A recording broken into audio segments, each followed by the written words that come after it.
اعوذ باللہ من الشیطان الرجیم بسم اللہ الرحمن الرحیم اللہم صلی علی سیدنا محمد معدن الجود والکرم وآلہ وسلم۔ سامعین و ناظرین اکرام، السلام علیکم ورحمۃ اللہ وبرکاتہ۔ آج کا ہمارا موضوع یہ ہے کہ دوستی کس سے کی جائے، یعنی مومن جو ہے کس سے دوستی کر سکتا ہے۔ دوستی کا مطلب جو قرآن میں ہے وہ یہ ہے کہ قلبی دوست۔ اصل میں دوست جو ہے وہ اللہ تعالیٰ ہے ہمارا، بنیادی طور پہ ایک ہی ذات ہے جس کا حقیقی وجود ہے۔ انما ولیکم اللہ، قرآن کے الفاظ ہیں، تمہارا دوست تو اللہ ہے۔ اب باقی اگر کسی سے ہم نے دوستی کرنی ہے تو وہ پھر اللہ کی وجہ سے ہوگی، یہ بات نوٹ کر لیں۔ اللہ کی نشانیوں سے دوستی ہم کر سکتے ہیں یا اللہ والوں سے اور اللہ کی وجہ سے دوستی کر سکتے ہیں۔ اس میں ایک حدیث بھی میں آپ کو سناؤں کہ من احب للہ و ابغض للہ و منع للہ و اعطى للہ و منع للہ فقد استکمل الایمان۔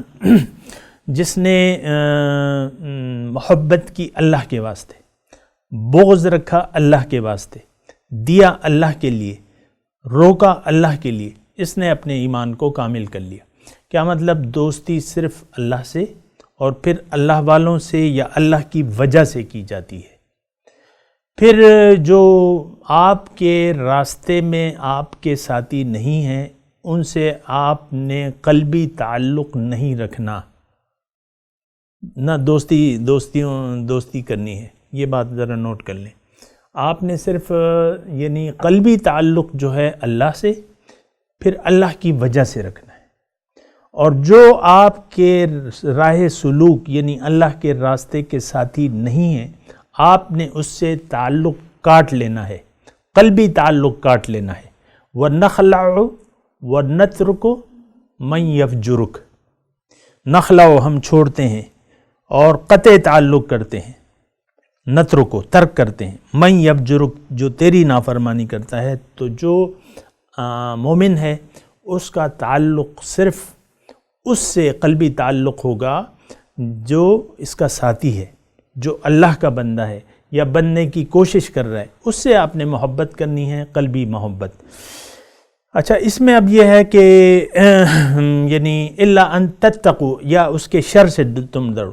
مثال کے طور پہ ایک یعنی ہمارے گھر میں ظاہر ہے کہ ہر انسان کا اپنا ایک مقصد حیات ہوتا ہے۔ اگر شوہر مثال کے طور پہ آپ کے راستے پر نہیں ہے یا آپ کا ساتھی نہیں ہے، اللہ اس کی منزل نہیں ہے، تو آپ نے اس سے تعلق رکھنا ہے۔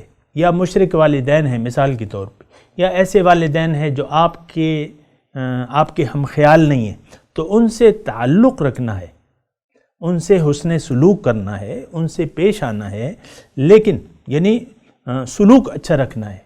آپ کی بدسلوکی کی اجازت نہیں ہے، بدتمیزی کی اجازت نہیں ہے، اگرچہ وہ اللہ کا کتنا ہی دشمن کیوں ہو، اس سے آپ نے اخلاق سے پیش آنا ہے۔ ایک بات یہ نوٹ کر لیں، اسلام ہمیں صرف یہ کہتا ہے کہ تم قلبی تعلق، اللہ تعالیٰ فرماتا ہے قلبی تعلق مجھ سے اور میری وجہ سے رکھو، اور جو تمہارے راستے کے ساتھی نہیں ہیں ان سے تم نے قلبی تعلق نہیں رکھنا ہے۔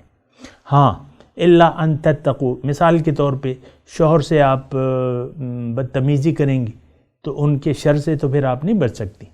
یا شوہر ہے وہ اپنی بیوی سے ایسے روڈلی بات کرے کہ بھئی یہ تو میرے ہم خیالی نہیں ہے، بس میں نارملی سے ایسی بس یعنی اخلاق اس سے اچھے نہیں رکھتا مثال کے طور پہ، تو پھر یہ ہے کہ یہ تو اللہ تعالیٰ اس کی اجازت نہیں دیتے۔ آپ کو اخلاق جو ہے، دیکھیں اسلام اخلاق کا نام ہے، بعثت لأتمم مکارم الاخلاق، حضور فرماتے ہیں کہ میں اس لیے آیا ہوں کہ اخلاق کی تکمیل کروں۔ تو بد اخلاقی جو ہے کسی سے بھی اجازت نہیں ہے، یہ بات یہ نوٹ کر لیں۔ جو بھی ہے بد اخلاقی، اخلاق سے آپ نے پیش آنا ہے اور اللہ کے لیے زندگی جینا ہے۔ اور یہ جو آیت ہے کہ الا ان تتقوا منہم تقات، یعنی اس کے شر سے ڈرو، یعنی اس سے پھر آپ قلبی تعلق نہ رکھیں ظاہری طور پہ، بھئی کیسے ہو، بڑے دن ہو گئے، نظر نہیں آ رہے، کہاں پہ ہوتے ہو، کیا کر رہے ہو، کیا مصروفیات ہیں. یعنی یہ ایک اخلاقی بات ہے، اخلاقی بات ہے. تو آپ اخلاقی یعنی اس کو یہ محسوس نہ ہو کہ آپ اس سے نے قلبی طور پہ تعلق توڑا ہوا ہے. یعنی آپ جو بھی آپ کا نظریاتی مخالف ہے اس کو یہ محسوس نہ ہونے دیں کہ آپ اس سے محبت نہیں کرتے. ظاہری طور پہ ٹھیک ہے، ظاہری طور پہ اللہ تعالیٰ اجازت دیتا ہے، آپ جھوٹ بھی بیوی سے جھوٹ بھی بول سکتے ہیں، یا بیوی جو ہے شوہر سے بھی جھوٹ بول سکتی ہے. مجھے تو آپ سب سے پیارے لگتے ہیں، مجھے آپ سے بڑی محبت ہے. یہ کر سکتے ہیں آپ. کیوں کہ یہ اخلاق ہے، اور انسان جو ہے اخلاق کا بھوکا ہے، اور اسلام ہمیں اخلاق کی دعوت دیتا ہے. وآخر دعوانا ان الحمدللہ رب العالمین. مولایا صلی وسلم دائما ابدا على حبیبک خیر الخلق كلهم